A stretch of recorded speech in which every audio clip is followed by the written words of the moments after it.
Antes da gente continuar, queria chamar a atenção só para uma coisa aqui, que às vezes passa batida, a gente, né, não liga para isso, mas só para deixar claro para vocês aqui. Ele está falando aqui sobre segunda lei de Ohm, né? Na verdade, a gente tem que... São duas leis de Ohm, né? Uma lei de Ohm que é a que todo mundo conhece, né? Que é a tensão é igual a resistência vezes corrente. E essa que é a segunda lei de Ohm, que é a que nós vimos de resistência e resistividade, tá? Então aqui, ó, nós chamaremos aqui, né, de primeira lei de Ohm.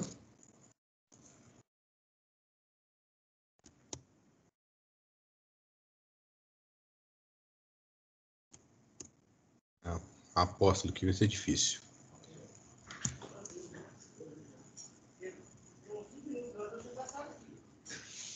Pera aí, pessoal, só um minutinho.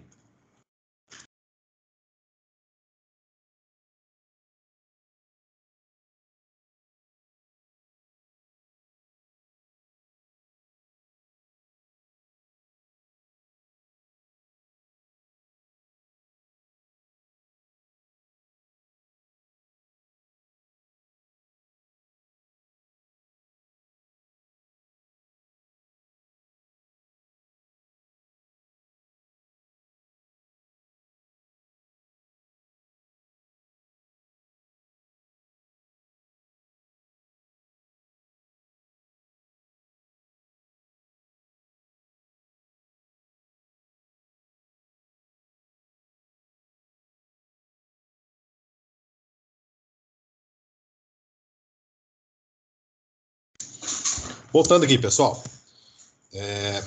São duas leis de Ohm, né? A chamada primeira lei de Ohm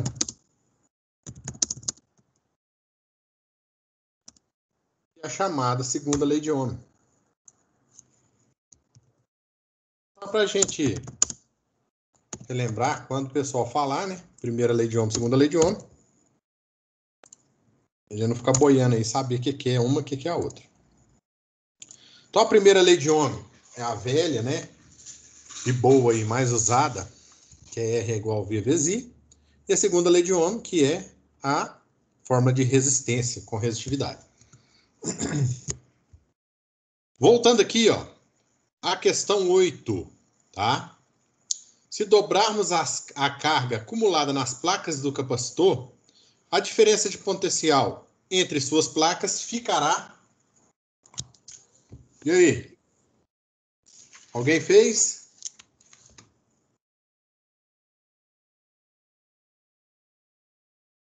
Multiplica por 2? 2. Exatamente. Essa aí é bem tranquila, né? Multiplica por 2.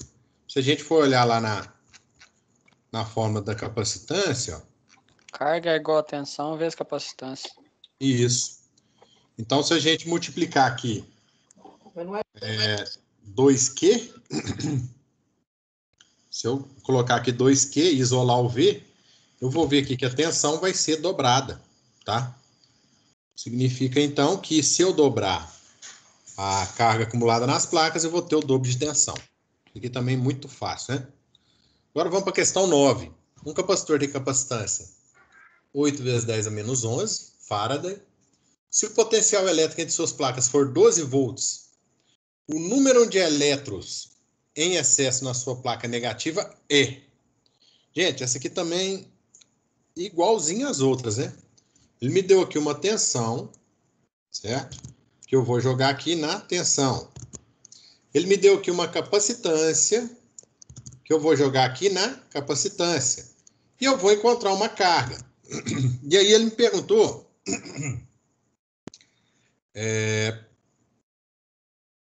o número de elétrons em excesso na sua placa negativa é. Isso significa o quê? Que ele está querendo saber, de acordo com a carga, quantos elétrons vão ter ali. Então é muito simples, ó. Vou abrir o calculador aqui. Vou conseguir, né?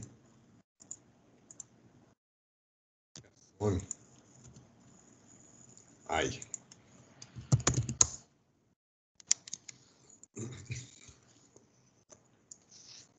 Simplesmente eu vou multiplicar aqueles dois valores, né, que ele me deu. Ó.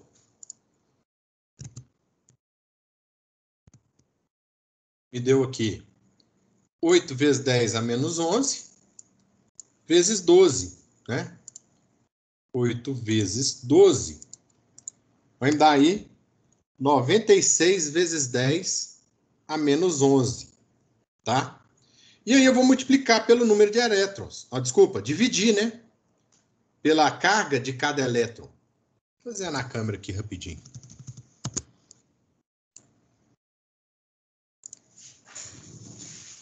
Exercício 8. Ele nos disse que a carga... Esse é o 9, no caso, né? 9, né? Isso, 9. Ele nos disse o seguinte.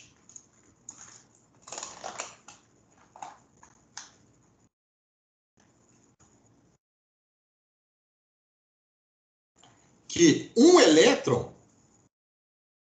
tem carga igual a 1,6 vezes 10 a menos 19. Isso é a carga de um elétron, certo? Essa é a carga elétrica de um elétron. E ele nos disse que o capacitor tem 8 vezes 10 a menos 11 Faraday de capacitância e foi aplicado uma diferença de potencial em seus terminais de 12 volts. Então, aqui são os dados que a gente tem. E através disso aqui, eu vou jogar naquela forma, que é C vezes V. Eu vou ter que a carga total do nosso capacitor é 8 vezes 10 a menos 11 vezes 12. Que vai me dar uma carga aqui de 960 vezes 10 a menos 12. O quê? Coulomb. E aí ele está perguntando a quantidade de elétrons que tem nessa placa para dar essa carga. Ora, muito simples, né? Eu vou pegar isso aqui e dividir pela carga elétrica de um elétron. Aí eu vou saber quantos elétrons tem. Então, eu vou pegar aqui, ó, número de elétrons é igual a carga sobre a carga de um elétron, né? 960 vezes 10 a menos 12, dividido por quê? 1,6 vezes 10 a menos 19. E eu vou ter aí o número de elétrons igual a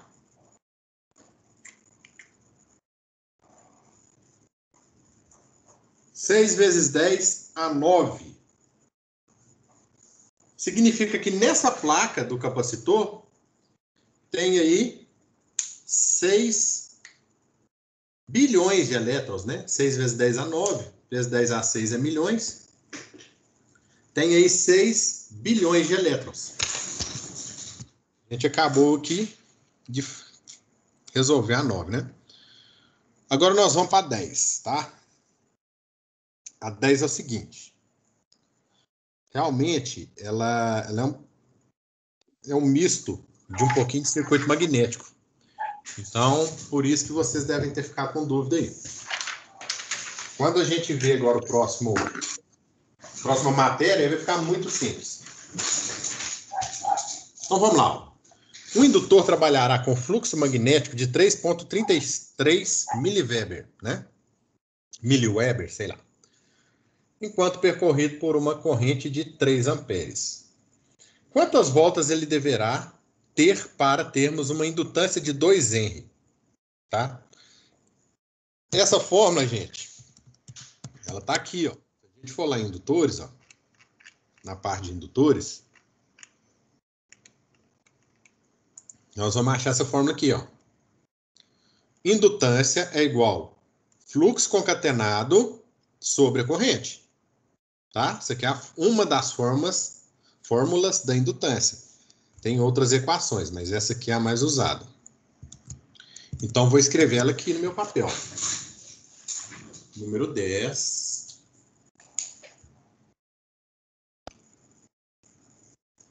Vou escrever a fórmula da indutância. A indutância é igual ao fluxo concatenado sobre a corrente. Né?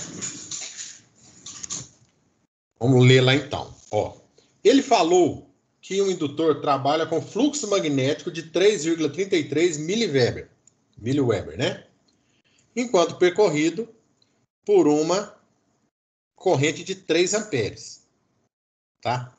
Quando ele fala que o indutor trabalha com fluxo aqui, nós sabemos que o fluxo concatenado, lá na outra formulazinha lá, ó, quer ver? Fluxo concatenado é igual número de espiras vezes o fluxo, certo? Então, o que eu vou fazer? Eu vou substituir lá, ó. E vou chegar em outra fórmula para indutância. Ó. Nós sabemos que o fluxo concatenado é igual a N vezes o fluxo magnético. Tá? Então, substituindo aqui, vai ficar L é igual a N vezes o fluxo magnético sobre I. Simplesmente substituir aqui, ó. Beleza? E ele me deu aqui, ó, o fluxo magnético, a corrente e a indutância. Ela está me perguntando quantas voltas esse indutor vai ter que ter. Então, ó, ele me deu a indutância no exercício, que é 2Henry, né? Ele me deu o fluxo magnético, 3,33 miliweber. E ele me deu também a corrente, 3 amperes ou 2 amperes? 3 amperes. Então é só jogar isso tudo aqui na forma. Mas antes, vamos isolar o N para ficar mais fácil de visualizar, tá? Passar o I multiplicando e passar o fluxo dividindo. Então vai ficar N é igual a L vezes I sobre quem? Sobre o fluxo, tá? Eu só remanejei essa fórmula aqui, ó. E aí agora sim eu vou substituir, ó. O N é igual a L, 2 vezes a corrente, 3 sobre 3,33 vezes 10 a menos 3. Por quê? Porque é mili. Ok? E aí, é só resolver essas contas aqui. Vou chegar no número de 1.802 espiras, ou voltas, né? Mesma coisa. Então tá aí, ó, resolvido o exercício 10. Beleza? Alguma dúvida? Matheus, Sim? você volta no novo lá só para mim dar um print? 9. Você deu sorte que eu não apaguei o quadro aqui, porque eu tô Tem pagando. AB ainda, né? Oi? A 10 aí tem a letra B ainda, não tem? Tem, ainda tem. Deu sorte que eu não paguei o quadro, que eu tô pagando o quadro aqui. Tô amassando as folhas e jogando tudo fora.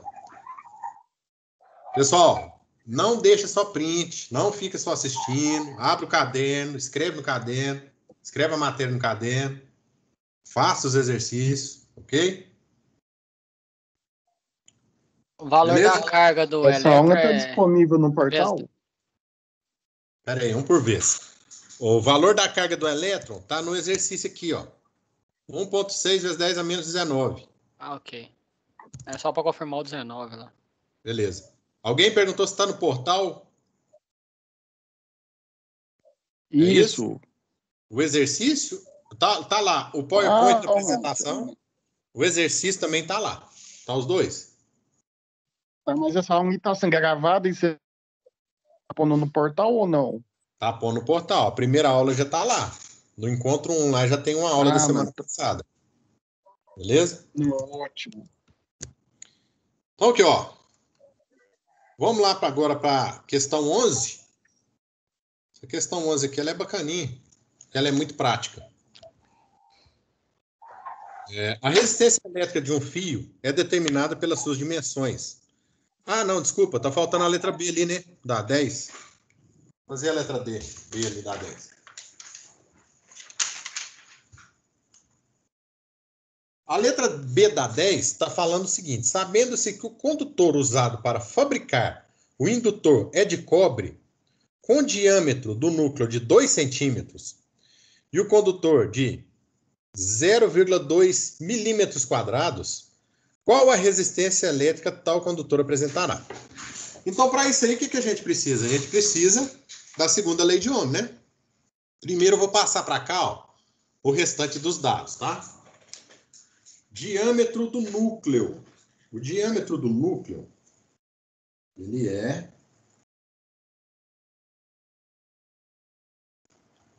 de 2 centímetros. O condutor tem uma área de 0,2 milímetros quadrados. Não está aparecendo aí, não, que você está escrevendo. Não, eu estou só passando aqui. Daqui a pouquinho tá. eu vou colocar. E ele me falou que é o quê? De cobre. Tá. Então, na letra B aí, ó, eu tenho essas 3 novas informações, né? Eu tenho o diâmetro do núcleo, que é 2 centímetros. Eu tenho a área, que é 0,2 milímetro quadrado. E eu tenho que o condutor é de cobre. Sabendo que o condutor é de cobre, o que eu posso fazer? Eu posso encontrar a resistividade dele. Como? Na tabelinha. Cobre. Qual que é a resistividade do cobre? 1,67 vezes 10 a menos 8. Então, eu posso falar que o Rho, ou a resistividade,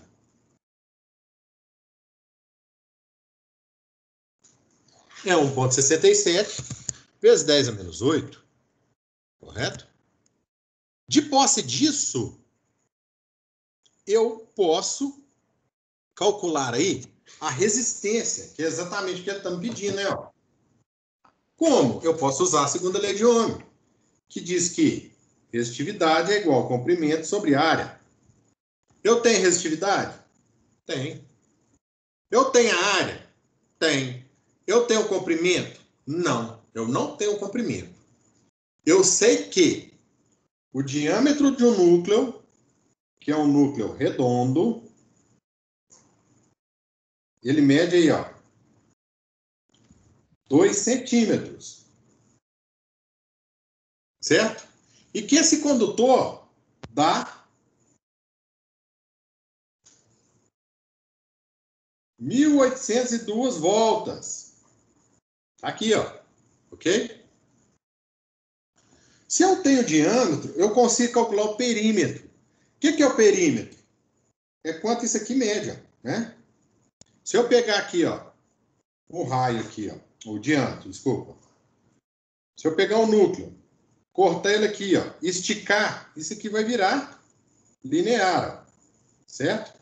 Então, isso aqui é o perímetro, tá? Ou seja, quanto que mede daqui até aqui.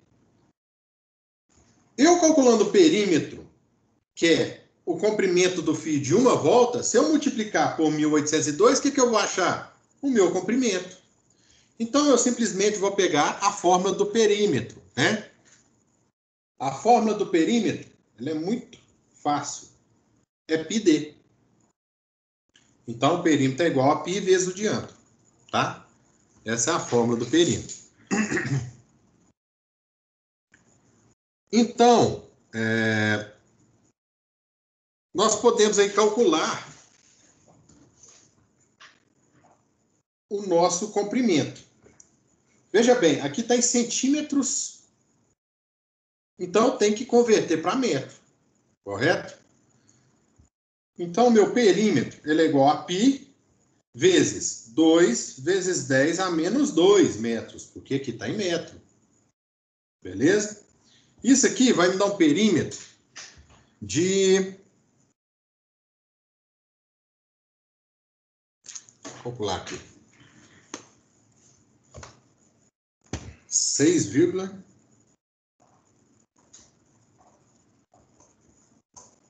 vou multiplicar o π, né? Calculadora não. Então, 6,28 vezes 10 a menos 2 metros. O que é isso? É o comprimento de uma volta. Só que aqui nós temos quantas voltas? 1.802 voltas. Então, vou multiplicar o perímetro por isso aqui. Ou seja, o comprimento é igual ao perímetro vezes n, que é o número de espiras, né? Deu para entender aqui até aqui, gente? Alguém não entendeu? Beleza. Então, 6,28 vezes 10 a Meu menos deu 2. diferente.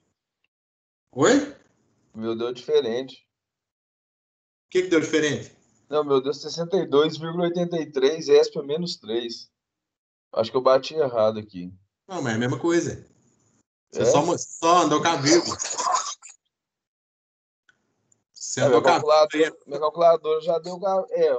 Aí você É tá com a porque deu, vírgula na primeira casa. é porque deu menos 3. Mas é a mesma coisa.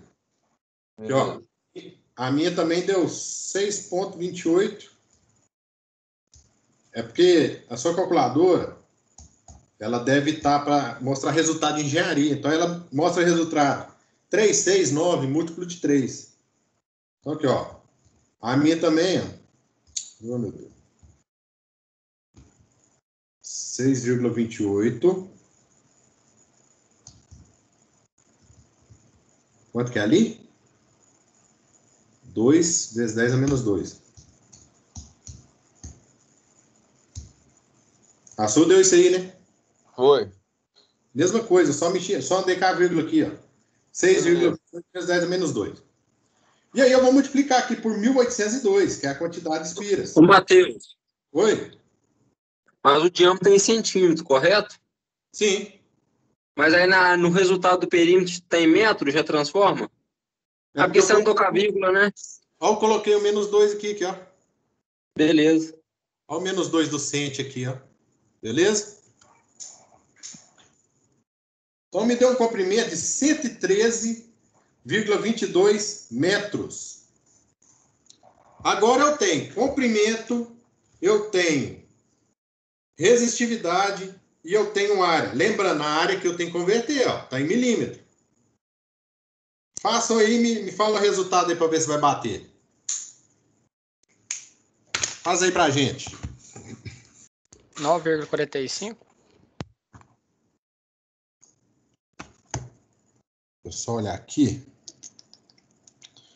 É, a questão de arredondamento é um pouquinho diferente. Mas é quase isso aí.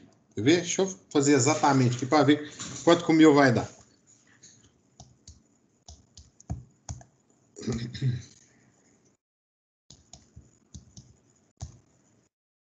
3,22 de comprimento vezes a resistividade.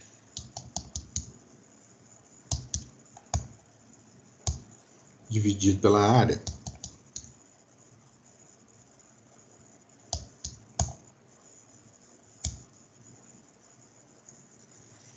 O seu deu quanto? 9,45?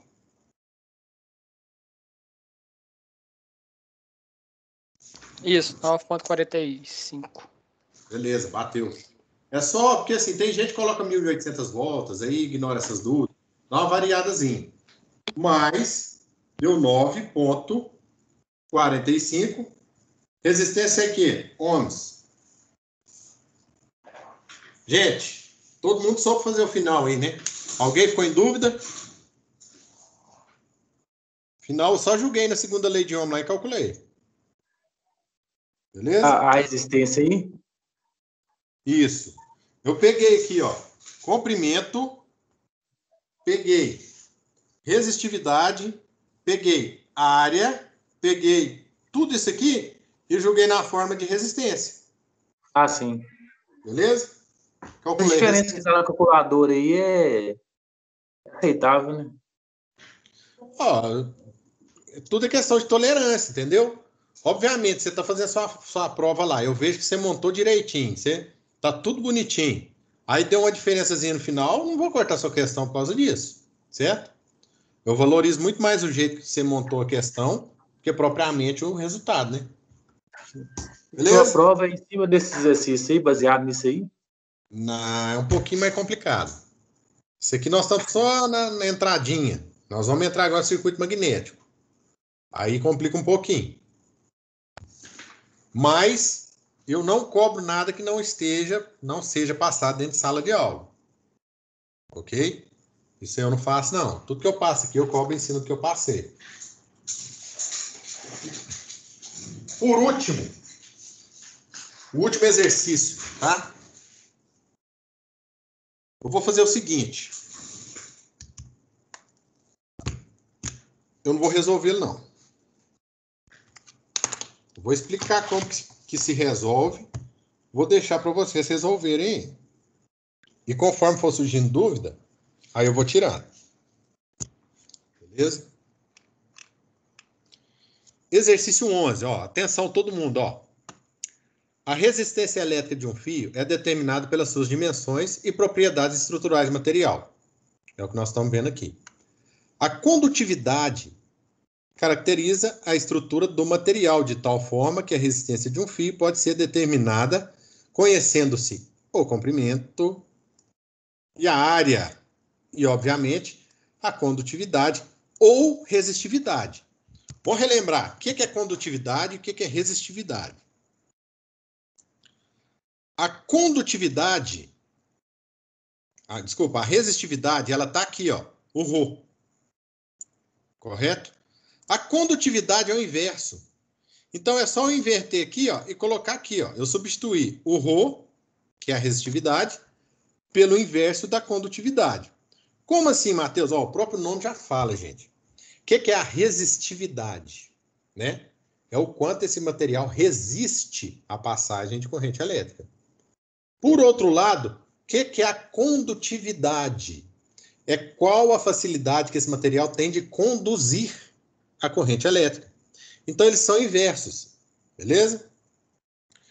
O que o enunciado acabou de falar aqui é o seguinte, que se eu tiver condutividade, comprimento e área, eu consigo calcular a resistência. Isso aí nós já sabemos. A tabela relaciona o material à sua respectiva resistividade em temperatura ambiente. Um eletricista comprou um rolo de 100 metros de cabo de ferro. Pois é, o cara foi lá e comprou um cabo de ferro, tem base? Por que não usa esse cabo de ferro? É o que nós vamos ver agora. Aí ele me deu aqui, ó, a área do cabo, 1,5 mm, para alimentar uma carga monofásica 220 volts. Muita gente fala aí, nós temos uma carga bifásica. O correto é falar monofásico 220 volts, tá? Isso significa que é 2 fios, 2 fases com 220 volts entre elas. Ok? Que fica a 50 metros do disjuntor. Ou seja, do disjuntor a carga eu tenho 50 metros. E aí ele me deu a potência da carga, que é um aquecedor, de 1 kW 220 volts. Qual o percentual de queda de tensão a carga experimentará? Tá, aqui ó. Primeiro, eu tenho comprimento, eu tenho área e eu tenho que é um fio de ferro, ou seja, eu tenho a resistividade dele aqui, ó. De posse desses 3 dados, o que eu posso calcular? A resistência do cabo. Beleza? Então, calcula para nós aí, qual vai ser a resistência do cabo. Teve um aluno que me perguntou, Matheus, o disjuntor fica a 50 metros. Eu vou usar 100 metros, hein? Ele até perguntou certo. É porque são 2 fios. A corrente sai do disjuntor, vai na carga, sai da carga e vai no disjuntor. Então, o comprimento que eu vou usar é o quê? 100 metros. Beleza? Não é um fio só que eu vou levar. Então, calcula a resistência da carga, desculpa, do fio para nós aí, por favor.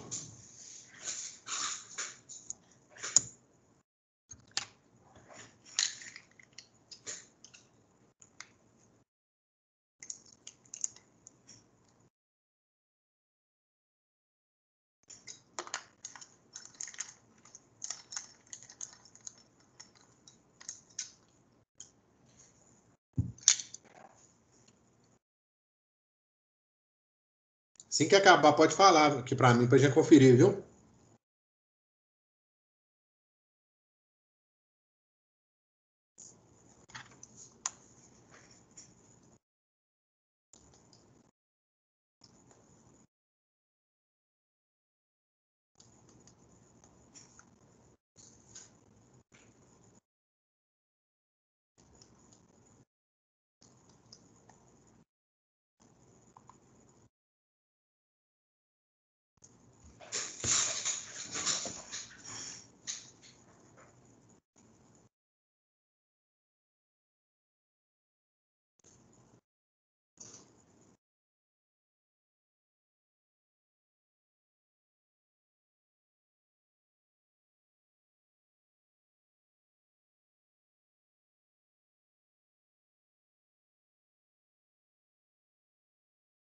6,47. Exatamente. 6,47 ohms. Alguém não achou isso?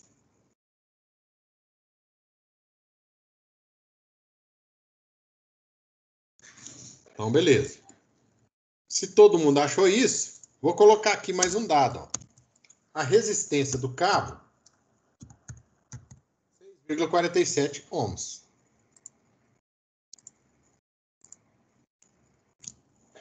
Ok.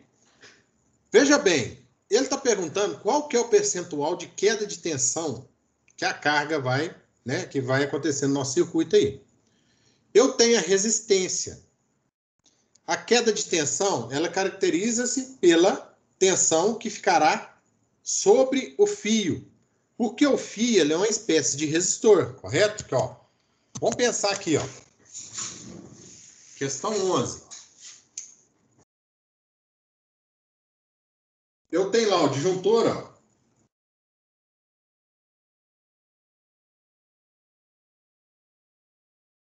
Tem aqui o disjuntor, ó. E eu tenho aqui, ó, 50 metros, ok? 2 condutores, 220 volts, 2 fases. E eles vão lá até um aquecedor, ó.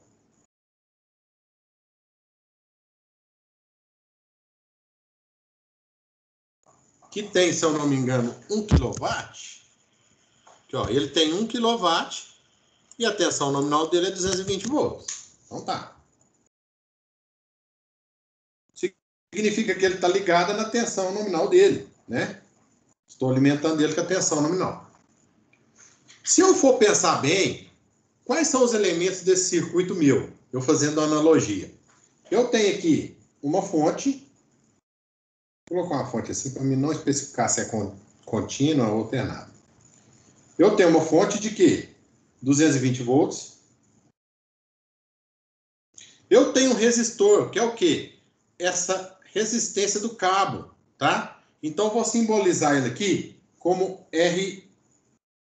Vou colocar aqui como R1, tá? Que é a resistência do cabo, do condutor. E aqui eu tenho o meu aquecedor, que eu vou chamar de RL. Aquecedor, condutor. Então, eu tenho aqui a resistência do condutor e a resistência do aquecedor. Eu fiz a analogia aqui, ó, eu tenho, no meu circuito, eu tenho um resistor, que é o cabo, ele tem a sua resistência, e a carga.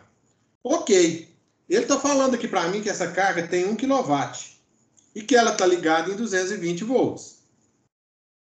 Sabendo-se que essa carga tem 1 kW e 220 volts, muita gente vai falar assim, opa, então eu posso calcular a corrente. Não. Ah, como assim não? Se eu calcular a corrente aqui, ó, eu vou calcular a corrente como se estivesse chegando 220 volts na carga. O que não é verdade. Parte da tensão vai ser dissipada aqui no cabo, ó. Ok? Ah, Matheus, então se eu não posso calcular a tensão, o que eu vou calcular? Você vai calcular uma grandeza que não varia. O que é uma grandeza que não varia? Na lei de Ohm eu tenho tensão, eu tenho resistência, eu tenho corrente. A tensão eu posso variar no meu circuito. A corrente eu posso variar no meu circuito. A resistência, quando eu compro, ela tem um valor de resistência dela. Beleza? Ah, Matheus, mas varia. Concordo, varia. Principalmente em um aquecedor. Mas nós podemos aqui, ó, ignorar essa variação. Certo? Que não é tão grande assim. Por quê? Porque a queda de tensão não vai ser tão grande assim. A temperatura desse aquecedor não vai variar tão bruscamente assim. Então, nós podemos considerar a resistência dele ligada na tensão nominal. Então, ó, eu sei que potência é igual a V vezes I. Como que eu vou calcular aqui, com essa fórmula, a resistência aqui? Quem me fala? Eu preciso achar a resistência do aquecedor. Qual fórmula que eu vou usar aqui? Eu tenho a potência e tenho a tensão. Potência é igual a tensão vezes R ao quadrado? Vamos ver aqui? Potência. Eu tenho a potência e tenho a tensão. Eu quero que o R apareça aqui, ó, né? Então, a potência é igual a tensão vezes a corrente. Não é tensão sobre R? Tensão sobre resistência? Aqui, ó. Corrente é igual a tensão sobre resistência. Então, eu vou substituir aqui, ó. Tensão sobre resistência. A potência é igual a tensão ao quadrado sobre resistência. Isso significa que a resistência é igual a tensão ao quadrado sobre potência. Pronto. Aqui agora eu consigo calcular a resistência do meu aquecedor, correto? Quem calcula aí para nós?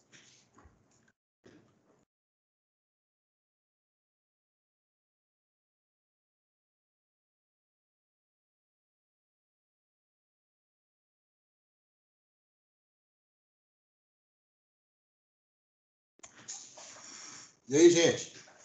48,4. Exatamente. Então, eu tenho aqui um resistor aqui de 48,4 ohms. E esse aqui vale quanto? Nós calculamos, ó. Lembra que a gente colocou aqui, ó? Vocês calcularam aí? 6,47. Nós calculamos a resistência do condutor. Então, eu simplesmente vou colocar aqui, ó. 6,47 ohms.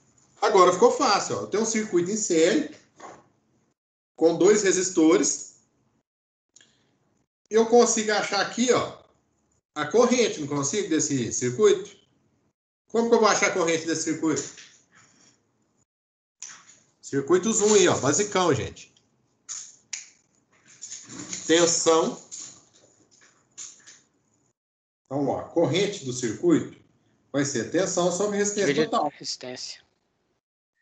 Então, ó, 220 dividido por 6,47 mais 48,4. Vai me dar a corrente de quanto? 82,4. Oi? 82,4. Não, tá errado, gente. Não, eu fiz errado, não é isso não. 4 amperes. É. Só que eu falei. Certo? Então, a corrente que circula aqui no meu circuito, ó, é 4 amperes. Sabendo a corrente que circula aqui no meu circuito, eu consigo calcular a queda de tensão em cima desse resistor aqui, ó. Por quê? Eu tenho a corrente dele, eu tenho a resistência dele. Então, VR, vou colocar VR do condutor, ou seja, a tensão em cima do condutor, ela é igual a corrente, que é uma só porque o circuito está em série, vezes a resistência do condutor. Então, ó, VR condutor é igual a 4 vezes 6,47. Quanto que é a queda de tensão em cima do condutor?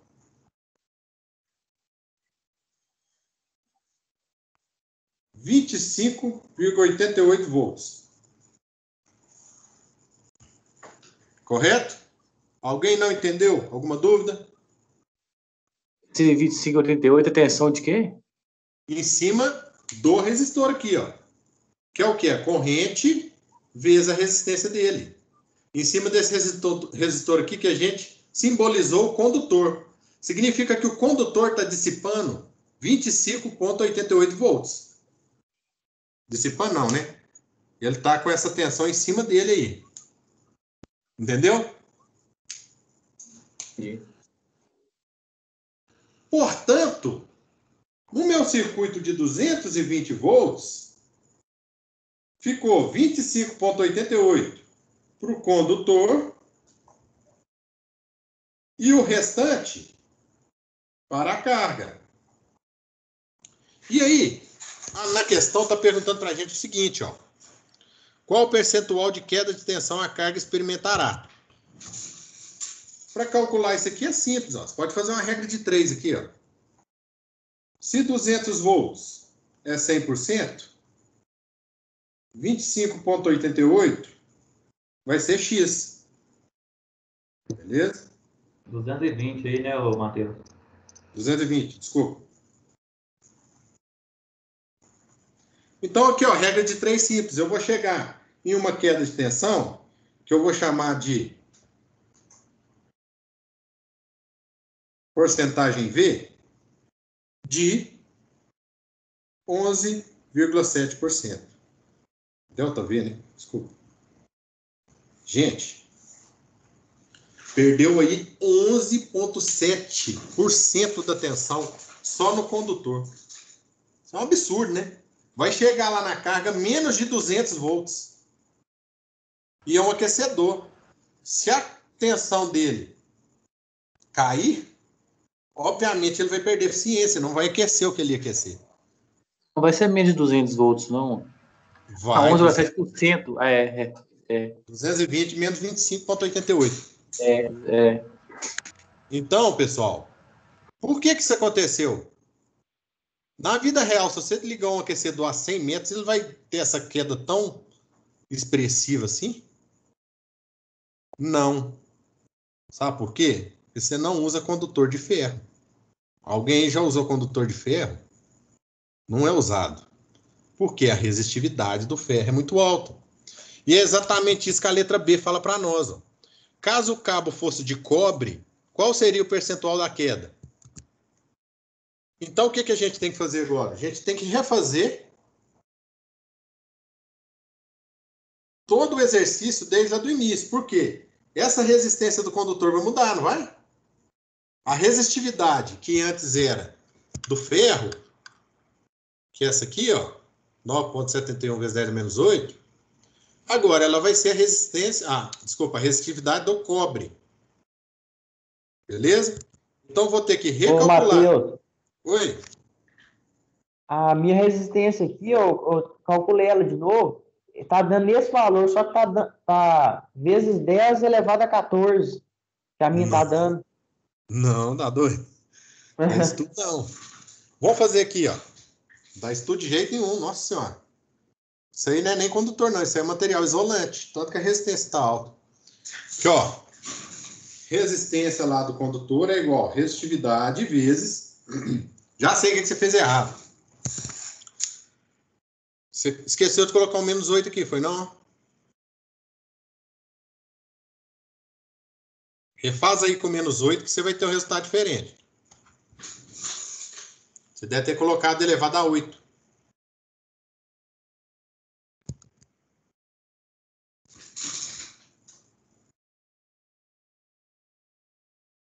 Então tá aqui, ó. Agora eu tenho que calcular a resistência, só que do cobre.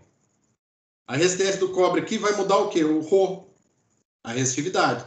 O comprimento e a área vai ser o mesmo. Quem faz aí para mim do cobre agora? Quanto vai dar do cobre?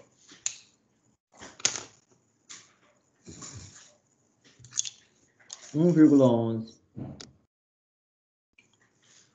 1,11, exatamente. Então, na letra B, ó, nós mudamos aqui resistividade, a resistência vai dar 1,11 ohms. Olha o tanto que caiu, hein? Era 6,47. Era 6,47, agora é 1,11. Ok. Então, eu vou refazer o meu circuito com o resistor agora aqui de 1,11. Para eu calcular a corrente agora, que a gente tinha calculado aqui, ó. Cadê a corrente aqui, ó? Vai ser 1,11 mais 48,4 embaixo aqui, ó. Quanto que vai ser a corrente agora no cobre?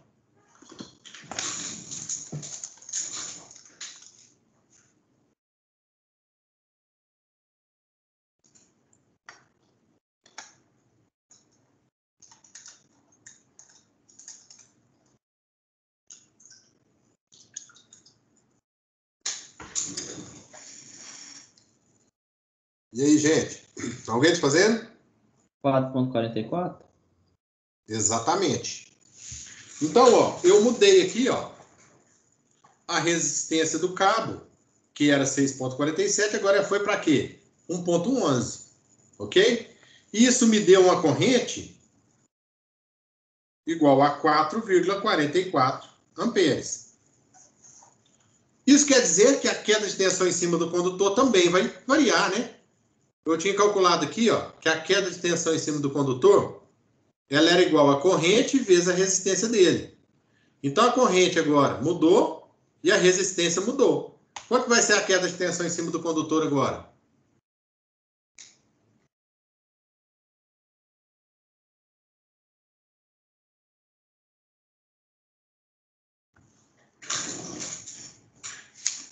R$4,93. 4,93 volts.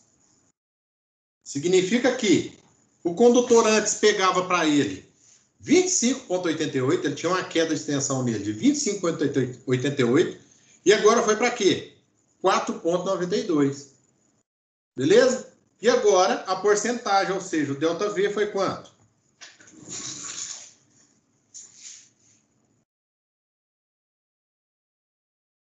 (2,2%). Vocês podem calcular aí.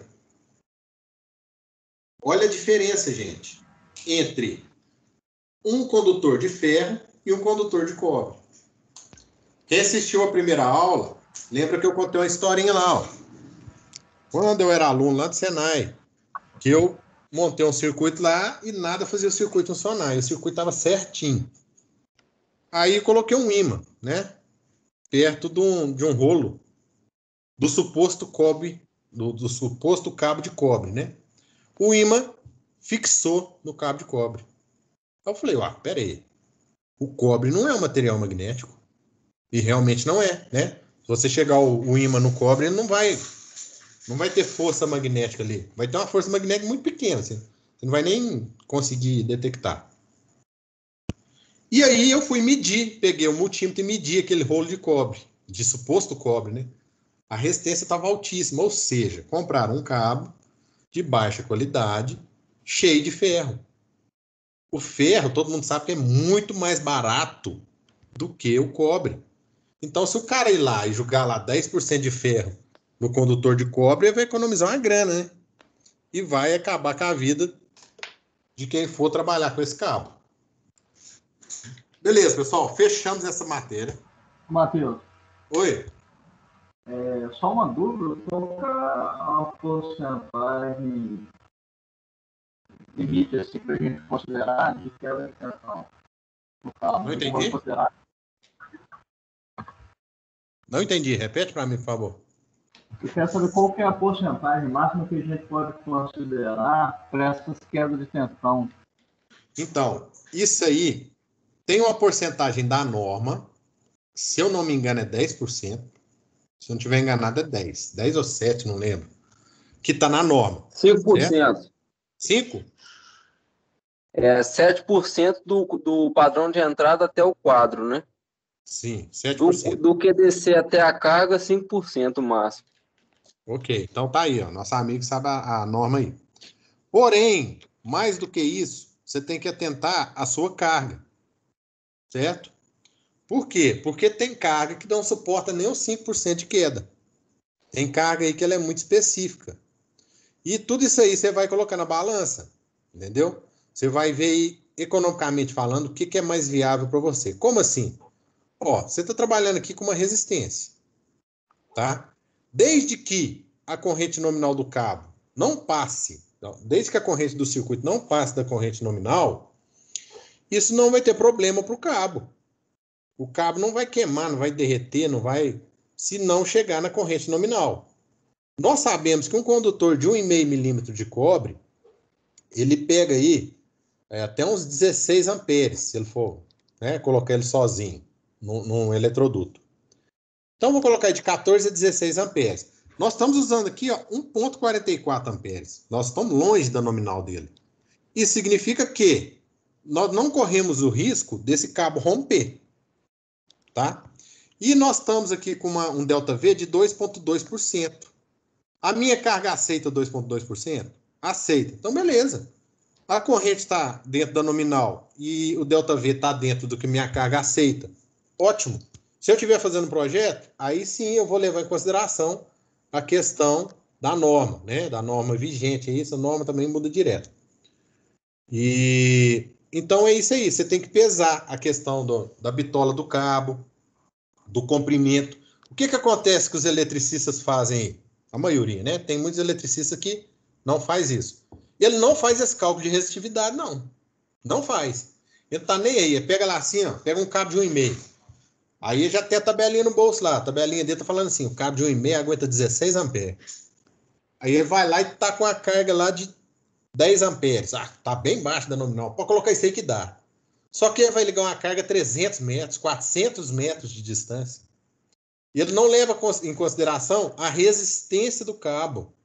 Aí o que acontece? Esse 220 vai chegar lá a 180 na ponta. Aí o cara vai medir, nossa, 180 volts, não está funcionando. O que aconteceu? A tensão foi dissipada no cabo. Então, quando a gente vai fazer instalação elétrica com distâncias maiores, além da corrente nominal que a gente tem que considerar, aquela que fica no caderninho no bolso, né? A gente tem que considerar também a queda, né? A queda de tensão. E se você conhecer o comprimento, a área, obviamente, você vai conhecer. Quando você compra o condutor, você compra lá 1,5, 2,5, 4, né? Milímetros quadrados. E você vai considerar a resistividade. O fabricante, ele tem que te informar qual que é a resistividade do cabo dele. Por que ele tem que te informar? Ah, Matheus, cobre é cobre, tudo bem, mas tem um fabricante que usa um cobre a 98%, tem um fabricante que usa um cobre a 95%, e tem aquele lá, né, lá do Senai lá, que usa o cobre a 70%. Então, não é cobre, não. Nós sabemos que nenhum condutor vai ser cobre puro, né?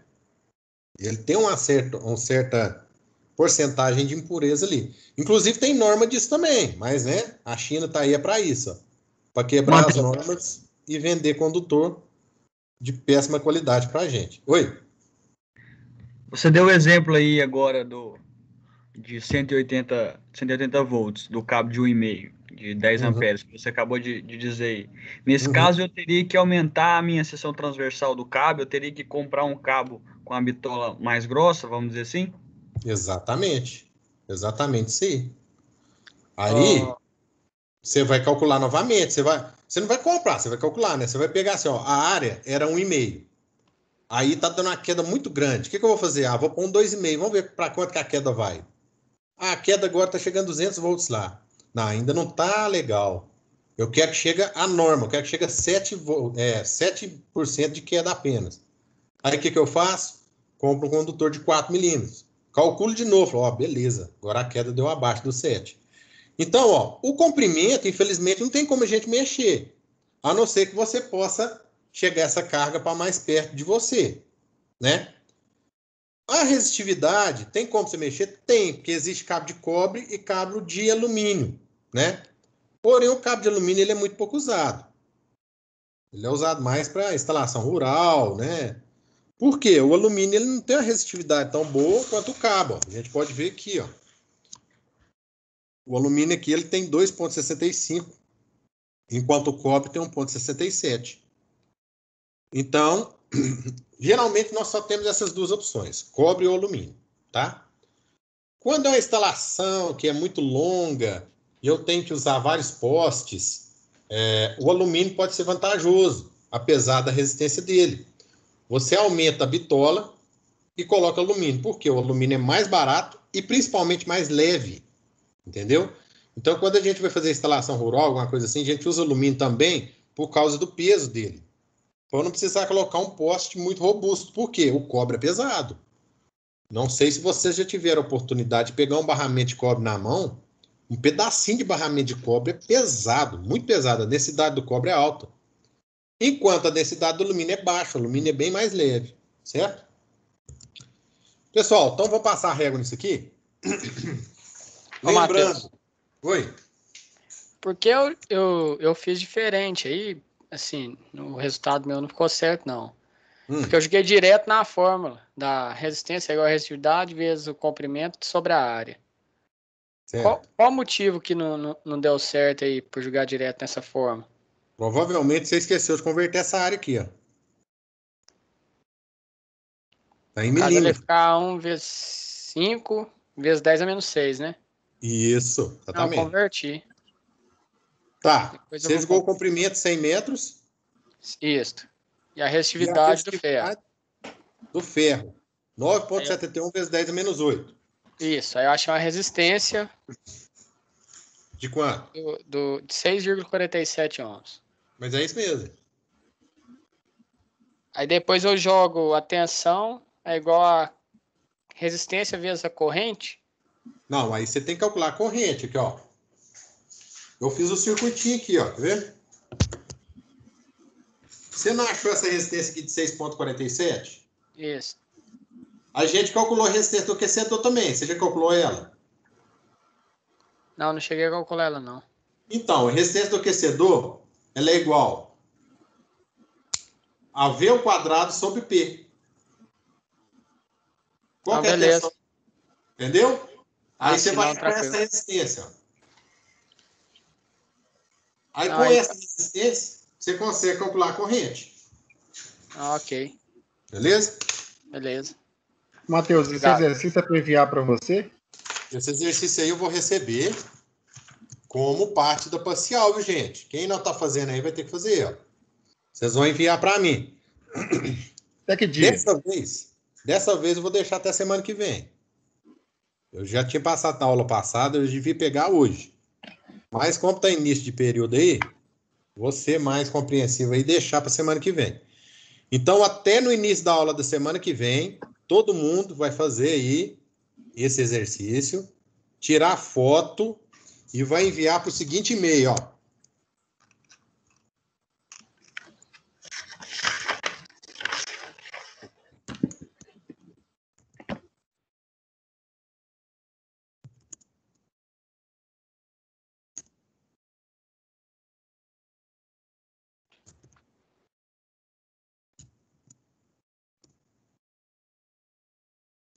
Vocês acreditam que eu esqueci meu e-mail? As férias, o que é faz com a gente, ó? Eu só peguei ele aqui. Eu tenho dois, um para receber trabalho e outro.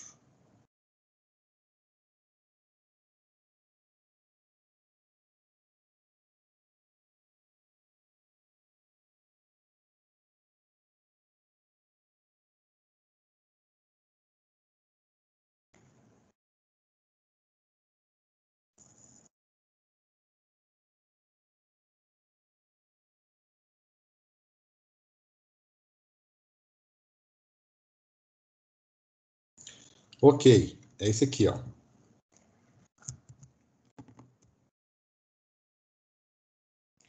Enviar no e-mail, impreterivelmente, até o dia, que eu vou olhar aqui, 10, né? Até o dia 10.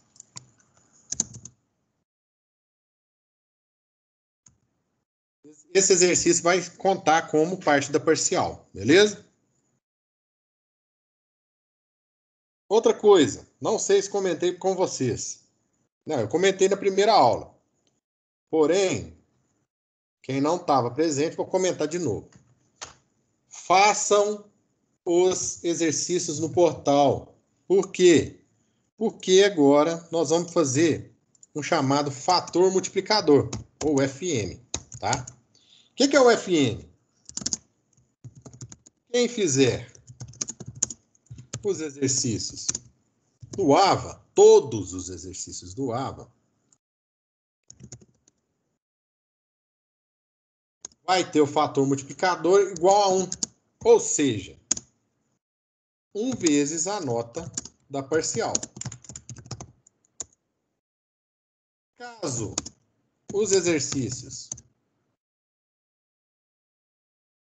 completos até no dia final da entrega das parciais, o fator multiplicador vai ser 0,5. Na prática, o que significa? Se você fazer todos os exercícios do portal, você vai ganhar a sua nota, não vai perder nada na sua nota da parcial. Se você não fizer os exercícios até no dia de entregar a parcial, eu vou tirar 50% da sua nota. Certo? É muita coisa. Você tem que pensar o seguinte, você vai perder 50% da parcial e mais a nota dos exercícios que você deixou de fazer no AVA. Por que eu estou fazendo isso, gente? Porque a pressão para vocês fazerem isso aí está imensa. Tem que fazer esse exercício. A instituição perdeu nota na Croton por causa desses exercícios que vocês não, né? Que os alunos não fizeram, ok? Período passado, eu tentei pedir e tal, não resolveu. Então, nós reunimos com a coordenação deixou para a gente aí esse tipo de atitude aí que eu não gosto não, mas infelizmente nós estamos sendo obrigados. Então, não deixa acumular, faça os exercícios, ok? Gente, não vou começar outra matéria, mas o que nós vamos fazer agora? Vamos tentar entrar no AVA lá? Matheus, Oi? uma pergunta que eu não assisti a primeira aula. Pode falar. Em relação à prova, como você vai ser? Você vai disponibilizar ela no portal? Uma hora antes? Como vai ser? Prova é o seguinte. Foi outra coisa que a gente fechou todo mundo lá na reunião com a coordenação. Prova vai ser disponibilizada de 18h30 até as 19 horas, vai estar no portal, e cada um vai fazer sua prova até as 22 horas e me mandar, ok? A coordenação proibiu receber prova fora desse horário. É um horário mais do que suficiente, porque dentro de sala de aula a gente não dá 3 horas, dá 2, né? Dá 1h30, 2 horas. Então dá para vocês fazerem tranquilo, mas já marca aí, o dia da prova, se você trabalha, se você vai viajar, se você, né, já tem um plano B. Por quê? Se você não fizer nesse horário, você vai ficar para a segunda chamada, beleza? Esse vai ser o horário para todos os professores, isso aí foi fechado com a coordenação. Gente, vamos lá tentar entrar no AVA, antes que acabe o nosso horário aqui. Todo mundo aqui, ó.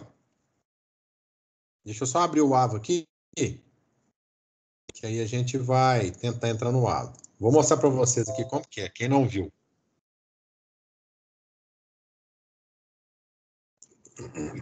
Mas se a gente entrar aí, vai derrubar isso, né? Não, nós vamos sair desse aqui. Espera aí só um minutinho que eu vou mostrar para vocês. Caso não dê certo, aí vocês mandam no grupo do WhatsApp aqui. Ó. Tô dentro do AVA aqui, ó. Beleza? Tem um quadradinho aqui no cantinho aqui, ó. Calendário de aulas ao vivo. Correto? Quando eu clico aqui, ó, ele vai vir aqui, ó. Aula hoje, quinta-feira, 3 de setembro, de 19 às 21h50. Aí eu entro aqui em participar de aula. Se não der certo, o que vocês vão fazer? Vocês vão ter que mudar a senha de vocês, ok? E tem outra coisa também. Deixa eu só pegar um papel aqui. Se der errado, vocês vão ter que fazer o seguinte.